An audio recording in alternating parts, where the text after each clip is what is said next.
Everyone is talking about the 50-year mortgage and how it's going to create a lower monthly payment, but that's not the whole story, so let's get into the numbers. A $750,000 house with a 5% down payment, 6.25% interest rate, and we're only going to look at it over an 8-year span, the average time a consumer stays in a home. With the 50-year mortgage, you are going to save $504 a month, which is what everyone's talking about. That's great.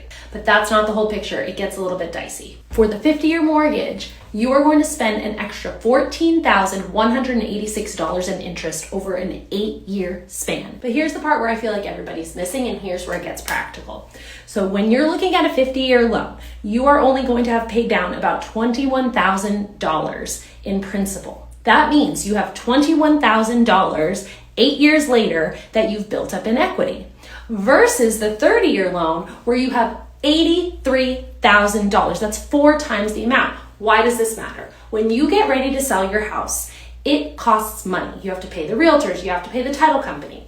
Most sellers are relying on equity from appreciation and paid down principal.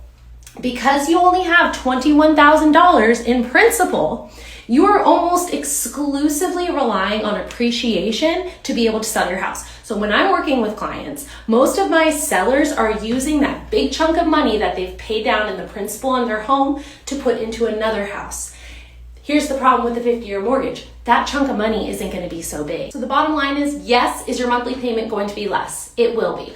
But you're going to be paying way more in interest, and more importantly, you're going to be paying way less down in principal, and that's way less money that is going to be sitting in your account when you're getting ready to sell your home. If you want to look into the real numbers, my name's Melanie. I'm a Houston realtor. I'm part 1 of the Smooth Selling Realty Group. If you want to talk about buying or selling in Houston and the Heights, I'm your girl.